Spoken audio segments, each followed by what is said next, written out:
Hi guys, I am here today with a new video about Neet 2020.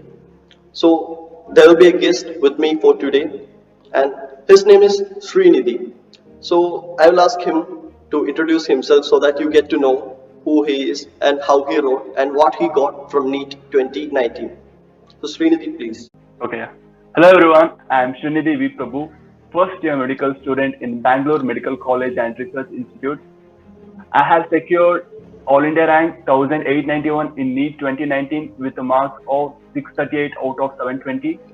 As you have heard, I guess that's a lot of marks. So I thought that he is perfect for this video, so I thought of clearing a lot of doubts that I got from my subscribers, and also I asked him to make some questions so that it can be relatable to you guys.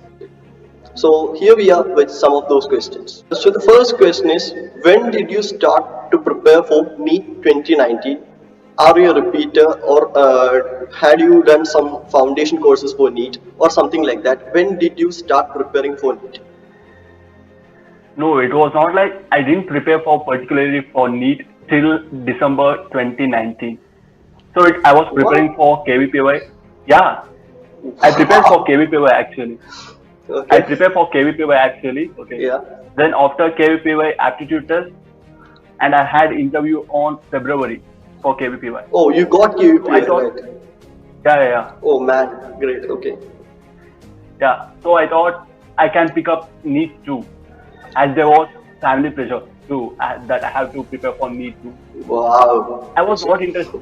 I didn't knew that I will go to MBBS as I was too focused on IIS, Indian Institute of Science. But then I don't know what happened after interview and all. I started preparing really for NEET, really focused for NEET, only for NEET.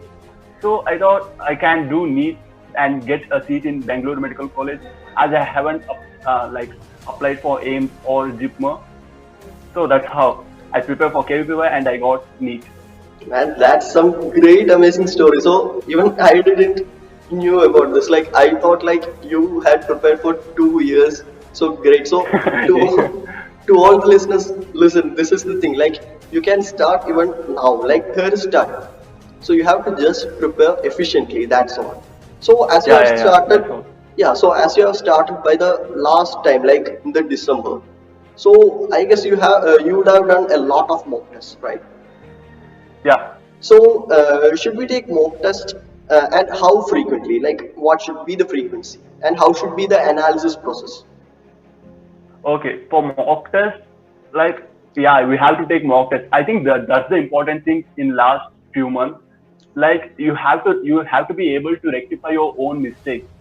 That's how you learn in last few months, and you can able Okay. to revise properly when you take mock test. And frequency, it depends on you. Like if you have given mock test since the beginning, you can take like 2 days once or 3 days once. I used to take daily once, like since Oh, till last week. So okay. you will get more adjusted to the environment, need examination environment, and it has to be taken in while like in examination environment. I used to take between 2 to 5. It's the need timing, so you will get your mindset Oh, fixed. Your sleep and wake cycle will be adjusted to it, and you will be more active in that afternoon. And how to analyzing, you have to like first you have to categorize your mistakes, like whether the mistake you have made is silly one that could be avoided, or whether it was like about conceptual error, which because you got concept wrong, or it was out of the question was out of NCRT and you got it wrong by that. Like when you categorize your mistake, you will become conscious about that mistake, and you can avoid that in the examination. okay. So, I can, when I hear these points, like, I think like I have heard this before. Like, these are the same exact points that I told for JE students. Like, you have to make your biological clock, you have to adapt for the exam. So, analyzing is very much important, right, Srinidhi? Yeah. I agree. Totally Yeah, agree. like even I used to write a lot of exams in the when it was like 2 months for JE, but it didn't help at that time. It took me like 1 month to realize like just by writing a lot of exams doesn't help you. So I guess that's correct, right? Analyzing the mistakes is the important thing now. so Okay. that you will prevent that in examination. Okay. Yeah. So, like, even though I don't have any knowledge about biology, I have heard biology students say that like there's a lot to memorize, body parts, that this. So, how do you manage this? Like, is there some procedure that you follow, or is it like you just read and you get? How do you do that? I don't think there is a certain procedure you have to follow to like memorize biology. I think it's more of understanding it and be revising as many times as you can.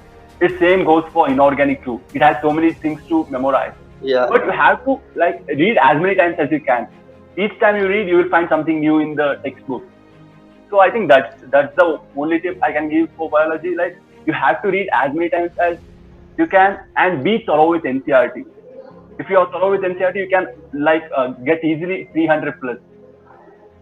Okay, so that's a perfect point he told like about NCRT. So as you have told about NCRT, I'm gonna ask like while preparing for JE Advanced and all, we didn't Yeah. used to touch NCRT. Like the questions were so out of syllabus. Like even though the base route was NCRT, but the questions used to use equations that were not given in NCRT. So what's the case about NEET? Is should we learn only NCRT or how much is the significance of NCRT in NEET exam?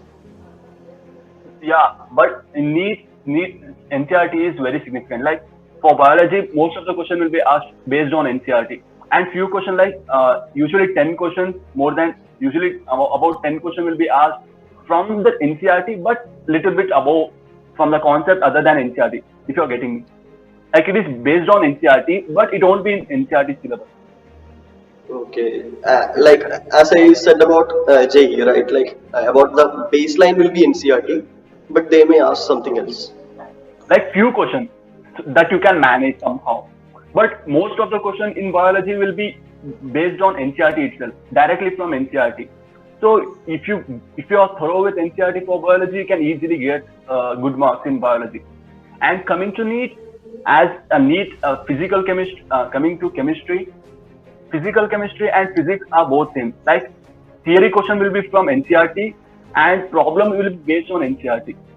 Like they can ask questions from solved example Okay. and question based on those things. Like it will be simple and few questions will be difficult as in the case of each and every exam. I think that's the main thing.